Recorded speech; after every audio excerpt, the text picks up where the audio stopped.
السلام عليكم ورحمة الله وبركاته. ازيكم؟ عاملين ايه؟ وحشتوني جدا جدا جدا. جاي النهاردة جايبه لكم فيديو جديد، يا رب يعجبكم. هتشوفوه معايا، هتشوفوا بدايته، هتشوفوا نهايته، مفاجأة.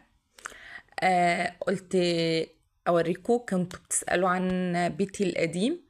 دي شقتي القديمة، دي كانت تمليك مش ايجار، زي ما انتم شايفين كده. دي كانت اوضه الاطفال، بعد كده غيرت، كانت السفرة هي اللي ورا، جددت فخليت الصالون هو اللي ورا والانتري قدام. اهو دي الشقة القديمة اللي اساسا كنت متجوزة فيها، قعدت فيها 15 سنة. بعد كده مشيت منها، رحت الشقة اللي انا فيها حاليا. بس والله يا جماعة، يعني بصوا، طول ما انتوا ما عملتوش حاجة تزعل حد او تضايق حد او جيتوا على حد ظلمتوا حد، والله ربنا بيجبر بالخاطر. يعني ربنا كريم كريم جدا.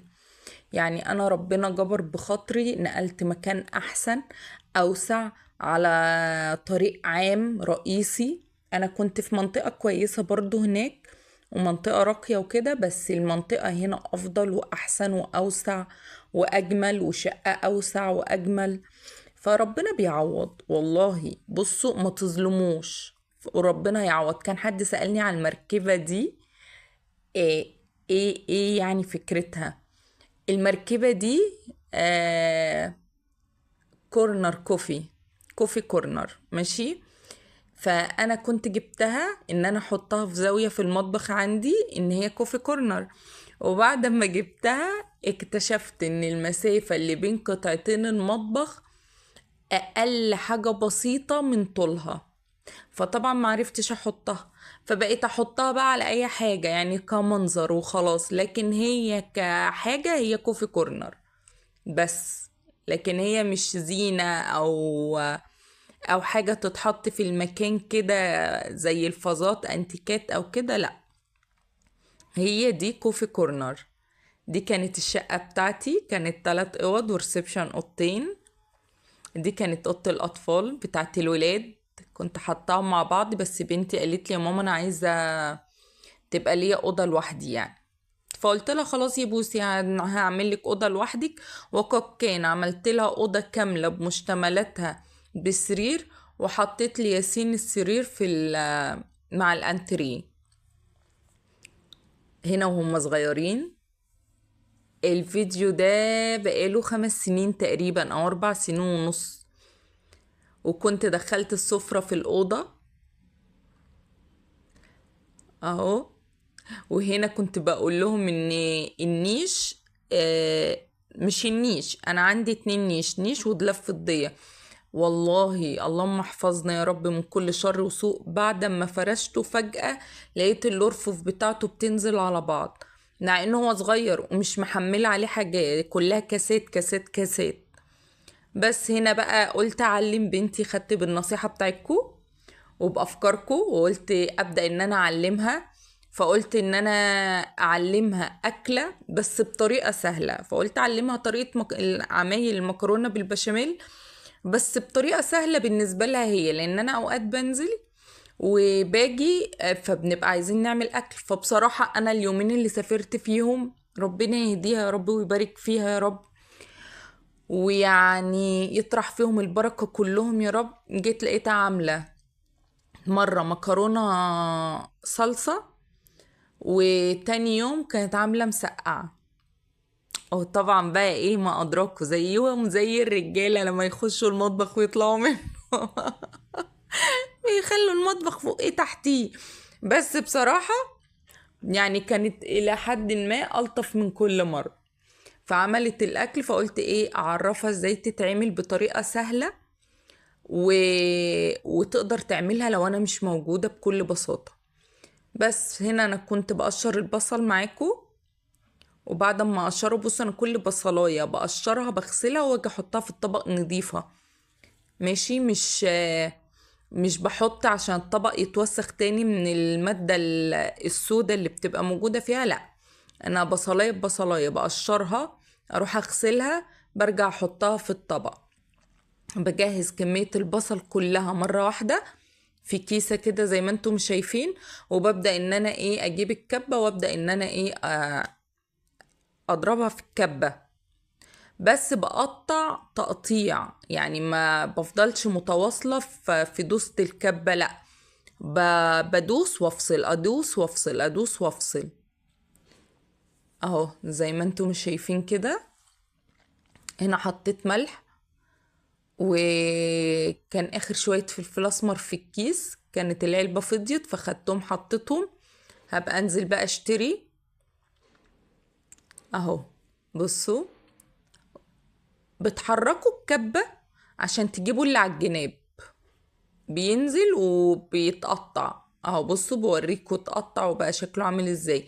بس انا ايه، عندي الاولاد ما بيحبوش البصلايه تبقى باينه، بتحبها تبقى مفرومه اكتر زي ما انتم شايفين كده. بس بعد كده ببدأ ان انا اروح. حطيت المكرونة دي مية بملح بس، ما بضيفش فيها زيت. بتاعة المكرونة بالبشاميل ما بيتضافش فيها زيت، انما اللي هتسلقيها عشان تحطي عليها صلصة دي بيتحط عليها زيت عشان تبقى مفرفطة.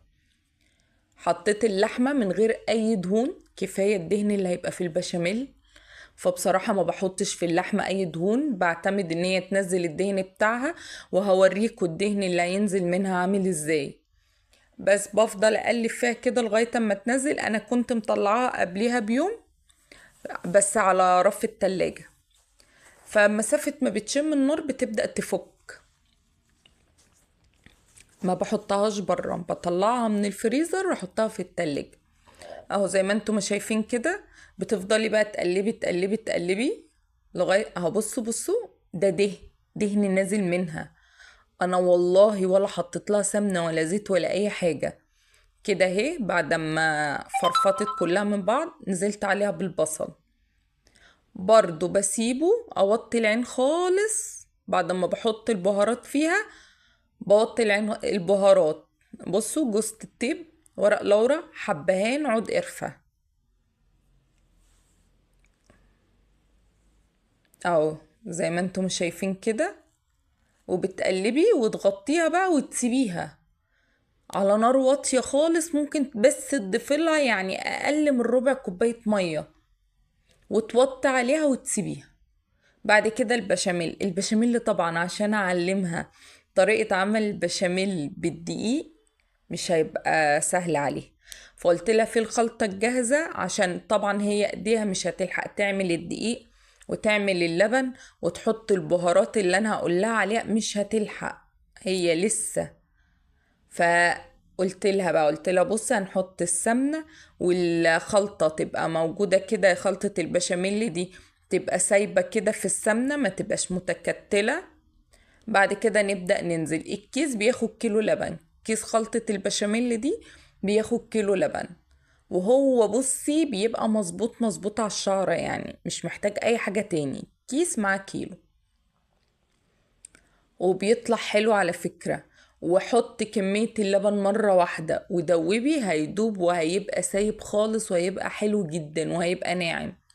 هتشوفوا معايا في الفيديو. ولو اتكتل منكم، اللي عندها خلاط تضربه في الخلاط، اللي عندها هاند بلندر تضربه بالهاند بلندر. اهو بصوا، اهو بفضل اقلب اقلب بيدوب وبيبقى ناعم خالص، بس لازم الايد فيه. اهو دي بصراحة كانت أبسط طريقة أقدر إن أنا أعلمها بيها طريقة البشاميل، وخصوصا إن هما كمان بيحبوا الوايت صوص، المكرونة الوايت صوص، فيقدروا إن هما يعملوها من غير ما لو أنا مش موجودة يعملوها بكل سهولة بشوية مكرونة وبشاميل وخلاص. هنا بقى هبدأ إن أنا أوريها إزاي. أولا هنشيل طبعا كل اللي احنا حطيناه. ورق لورا هنشيله، حبهان هنشيله، عود قرفة هنشيلها، كل ده شوف عشان ما يجيش تحت اسنانهم وهم بياكلوا ويبداوا يتقدروا. لا، بقوم شايله كل ده. بقطع فيها جبنه موتزاريلا. الجبنه الموتزاريلا دي انا جبتها وكان عندي مشوار، فالاولاد طلعوا بالحاجه فسابوها على الرخامه فمسكت في بعض. لكن هي مفروض بتبقى مفرفطه خالص وكل بشرب بشرتها بصراحه. بس اهو كده زي ما انتم شايفين ببدأ احط، وببدأ ان انا اخد نص كمية المكرونة احط عليها البشاميل واقلبه كويس. بعد كده باخد نص كمية اللحمة المفرومة اللي انا عملتها دي، بحط طبقة سميكة كده بفردها على المكرونة كلها زي ما انتوا هتشوفوا. اهو بصوا، ببدأ بقى اسوي الصينية عشان تبقى متماسكة، مع ان في الاول وفي الاخر احنا ما بناكلهاش قطع. يعني احنا اول يوم ده بناخد منها بتبقى صيصة صيصة في بعضها. تاني يوم اقولك بتبقى قطع وتقدري تقطعيها وتطلع كل قطعة بقطعتها، انما اول يوم احنا بتخلص من هنا بيبقوا اصلا واقفين على راسي مستنيينها تطلع من الفرن يقعدوا ياكلوا. والله العظيم بيحبوها جدا. اكتر اكلتين هي والمحاشي. كده اهو جبت النص التاني بقى من المكرونة، حطيت تحتيه طبق تحت المصفى، وابتديت ان انا اقلب بقية البشاميل، بقية المكرونة بشوية بشاميل، وهبدأ ان انا احطه تاني على الوش. كده احنا حطينا بشاميل على النص التحتاني، وحطينا بشاميل على النص الفوقاني، وحطينا على اللحمة شوية بشاميل عشان تبقى جوسي كده في بعضها. وبساويها برضو، وببدأ انزل ببقية البشاميل اللي عندي على الوش اهو. وابدأ اساوي برضو عشان البشاميل يبقى واصل لكل حتة في الصينية. جربوها يا جماعة والله تحفة تحفة، طعمها حلو جدا. ورحت وزعت الجبنة على الوش، جبنة الحمد، على فكرة احلى جبنة موتزاريلا يعتبر جربتها. هي هنا الوش طبعا اديته لون فما بانتش الشدة بتاعتها، غير لما ولو عايزة تبان الشدة بتاعتها حط الجبنة في قلب البشاميل. بس انا عندي الاولاد قالوا لي لا يا ماما بتبقى تقيلة قوي، مش عايزينها كده. هنا بقيت اللحمة اهو كيس، بقوم حطاه، يبقى عندها جاهز في الفريزر، في اي ظرف حصل تطلع وتشتغل على طول، مش محتاجة اي حاجة مني بقى بعد كده. هي والخلطة البشاميل اللي جاهزة هتحط اللبن عليها وخلاص على كده. ادي صينية البشاميل اول ما طلعت شكلها يفتح النفس اصلا. جربوها والف هنا وشفا على قلبكم يا رب. هبدأ ان انا افككها كده. بصوا هو مكانش ليها لازمة نقطعها بصراحة لان هي اصلا صيصة مصلصة في بعضها قوي كده، فما كانتش مستاهلة. وانا كان المفروض ادب فيها الاسباتشولا او الكبشة اللي انا ماسكاها دي واقوم واخدة منها على طول، بس يعني معرفش ليه قطعتها، كانتش مستاهلة بصراحة تقطيع.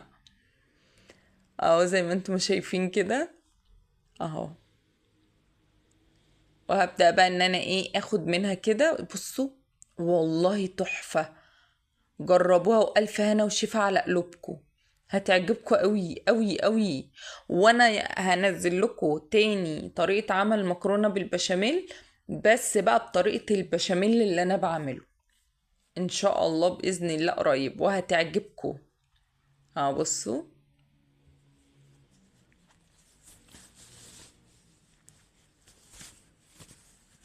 غرقانة بشاميل، احبها غرقانة بشاميل بصراحة. كده اهو. طبعا بقى بعد ما عملت المكرونه بعد ما عملت طبعا بقى طلع الحلل والمصفى والحاجات اللي هم اصلا كانوا بيستخدموها. فقلت اقف بقى معاكو اتسلى معاكو واصور ونتكلم بقى مع بعض شويه ان شاء الله. دلوقتي انتوا كنتوا سألتوا كذا سؤال، هي الشقة مهجورة ولا هو ايه اللي عمل فيها كده؟ اولا انا امتحانات بنتي كانت في شهر 5 اللي فات الاعدادية. انا من شهر 4 كنت في المنصورة، قعدت 4 و5 ورجعت في 6. قضيت العيد الكبير مع والدتي. بعد كده ابتديت ان انا امشي في اجراءات ال النقل وكده. طبعا ما كنتش بقعد كتير في البيت، عمالة اسافر رايح جاي على الطريق. طبعا الاولاد هم اللي في البيت، ايدهم غير ايدي، عمايلهم غير عمايلي، فالمكان فعلا كان اتبهدل.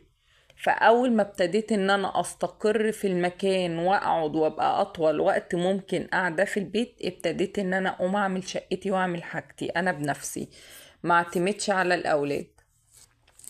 فده السؤال اللي اتسأل، فانا حبيت ارد عليه في الفيديو، ما ردش كتابة لاني هكتب كتير، فرديت عليكي فيديو اللي كانت بتسأل. آه وفي اوقات انت من كتر ما بتقابلي كتير في الطريق انت فعلا فعلا بتبقي ما عندكيش طاقه لحاجه. انت سافرت روحت جيتي قابلتي ناس بيعرقلولك مشاويرك، لا روحي هاتي ورقه مش عارفه ايه، لا ده، وفي الاخر تيجي تقولك ايه ده ما احنا كنا ممكن نعملها اصلا من غير ما تجيبي فاهمين؟ فتحسي ان هو انتوا ليه بتعملوا كده، هو انتوا ليه مأزمين الدنيا قوي كده؟ فالحمد لله اول ما ابتدت الدنيا تستقر معايا وابتديت اقعد واستقر، اول حاجة ابتديت اعملها ان انا ابتديت انتظم على القناة. انا كان عندي قناة ما كنتش منتظمة فيها، فمرضتش اكمل فيها طبعا مع انها كانت وصلت 1500 مشترك. بس كانت على مدار كذا سنة بصراحة، لاني ما كنتش، المشاكل ما كانتش مخلياني فايقة ان اعمل حاجة. المشاكل كانت معطلاني ان انا انزل فيديوهات فيها كل الاهل والقرايب واللي يتبعوا واللي تبعي واللي يعرفوه واللي يعرفوني. فبصراحة ما كنتش حابة ان انا انزل حاجة عليها خالص تخصني وتخص عيشتي الجديدة، خصوصا بعد يعني الوضع اللي احنا وصلنا له مع بعض. فحبيت ان انا لا افتح قناة جديدة وتبقى محدش يعرف عنها حاجة. وقد كان فتحت القناة دي الحمد لله، ربنا اكرمني فيها وبقى ليا اخوات واصدقاء وحبايب عليها بيستنوني، وانا بحب استنى تعليقاتكم وبحب اقراها وبحب اعلق لكم عليها. والله العظيم بقيتوا شاغلين يومي بطريقة كبيرة جدا جدا جدا جدا. ربنا يسعد قلوبكم ويفرحها زي ما بتسعدوا قلبي وبتفرحوا بكلامكم الجميل. معظم التعليقات ان ما كانتش يكون كلها بصراحة كلام يسعد القلب، والله العظيم كلام يسعد القلب. فربنا يسعدكم ويبارك فيكم زي ما بتحاولوا تسعدوني وتبسطوني. بس بصوا، نصيحة بس والله، يعني كل واحدة تخلي بالها في فترة خطوبة بنتها من أي موقف، إن شاء الله ولو موقف بسيط بيحصل.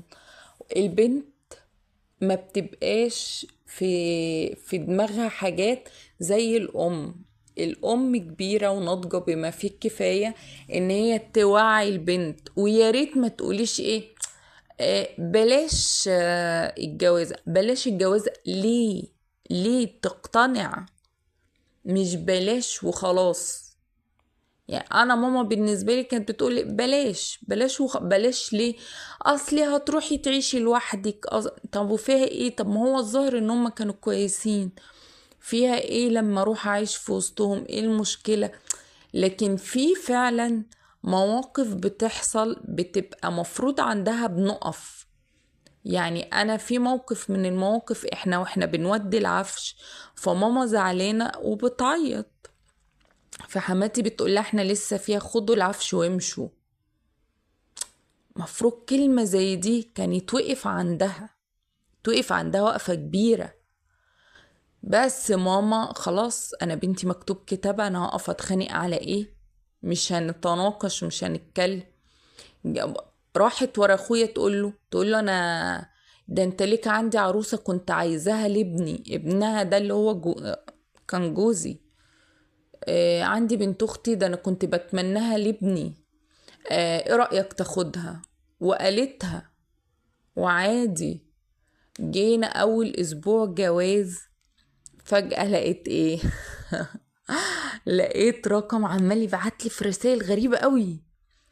المشكلة ان انا قبله انا معرفش حد فعلا، والرسائل كلها سيبك من جوزك وتعالي نرجع لبعض، انا لسه بحبك وعايز نرتبط ببعض وعايزين نرجع لبعض، اتطلقي منه وتعالي نتجوز، سيبك منه وتعالي ومش عارفة فانا الرسائل قلت انا لسه عروسة، ما بقاليش 3 4 ايام، فلسه برضو بتحرج منه ومش عارفة كويس. فقلت ايه، خلاص انا هدي لاخويا الرقم يعرف مين ده. فخلاص شوية ولقيت اخوه بينادي، بيقول لي إيه الرسائل اللي بتوصل لك دي انا بهزر معاكي، هو وسلفتي. فاللي هو بتهزر هزار ايه؟ هو فيه هزار في الكلام ده؟ اجي انزل اقول له، يقول لي ايه، مش بيقولك بيهزر؟ خلاص يبقى بيهزر، يبقى بيهزر. اللي هو ازاي يعني؟ ساعتها ماما بصراحة اتصلت، فحماية بيقول لها اديني باباها اكلمه. قالت له باباها قال ده كلام ستات، ما تدخلش فيه. لان فعلا يعني هي دي انا عارفه ان هي وزه، ان هم بصوا من نفسهم كانوا يمسكوا عليا اي غلطه يكسروا بيها عيني عشان يمرمطوني في البيت. اللي هو من باب ايه، انت هنا جايه بطولك لوحدك، لا اهل ولا اي حد ولا عزوه حواليكي، فبس احنا هنمرمطك هنا في البيت ده بس. فتيجوا تبصوا لا، في علامات كده بتظهر، مفروض بنقف عندها. انا ساعة الموقف ده انا كنت عايزة مكملش، لان انا اكتشفت ان انت مش هتاخد لي حقي، انت مش بترد. ماما قالت لي ازاي تبقي عروسة 3 4 ايام وعايزة تمشي؟ فاهمين الفكرة؟ فتيجي تبصوا لا، هي انا قعدت 15 سنة، وسنة هو طلاق 16، و2 خطوبة، 18 سنة ضاعوا من عمري. بس كان مفروض يتقطموا من بدري قوي. لما مامته تيجي بتوصيه على مرات اخوه مش عليا، وتقوله ما تخليش حد يفرق بينك وبين مرات اخوك، وانا ما عملت ده. مرات اخوه اللي متفقة مع اخوه اللي هو مش جوزها، اخوه التاني الاعزب، عليا يبعتولي الرسائل دي. انتي مفروض تقولي الكلام ده لمين؟ يعني هو الكلام رايح فين لمين؟ فاهميني الفكرة؟ فتيجي تبصي لا، المواقف كتير، فمفروض الأمهات تاخد بالها. والله مش مشكلة لو هتطلق طلقة ويتعرف رسم الرجل، مش مشكلة. لو هتطلق ومش هيعوزها ومش هيرجعها ومش هيطلبها تاني، يبقى بنقص وما يستاهلهاش ويغور في 60 داهية، والله العظيم. لكن ما تضغطوش على اولادكم. انا كنت اقول عايزه اتطلق، ماما تقول لي ايه، بيتك وعيالك خلاص. وطبعا كلمه الطلاق دي حاجه كبيره بالنسبه للامهات، معرفش ليه. طب وبعدين؟ ولما لقيت الموضوع اثر على نفسيتي، وابتدى يجيلي اكتئاب وضغطي يعلى وابتدى سكري يعلى، وابتديت اتعالج نفسيا، وابتديت ان انا لا، دخلت في دوامه ادويه نفسيه، دخلت في دوامة ضغط سكر، وابتدى الدكتور يمشي معايا في الأدوية، وابتدى ينزل لي أدوية الضغط والسكر. الحمد لله لغاية ما اتطلقت أنا بعديها خلاص، سكري مظبوط، ضغطي مظبوط، أدوية النفسية ابتديت إن أنا أقللها لغاية ما وقفتها، ولله الحمد. الحمد لله الحمد لله الحمد لله. دي دوامة لو حد استمر فيها بتبقى مرار طافح، والله. انك تفضلي تاخدي ادوية نفسية، لا لا لا، مرار مرار مرار. وليه؟ عشان ايه؟ عشان الاسم ان هي قاعدة في بيتها، ولما الواحدة تنتحر ولا يحصل لها حاجة ولا تعمل في نفسها حاجة يرجعوا يحزنوا الاهل ويزعلوا. طب وليه؟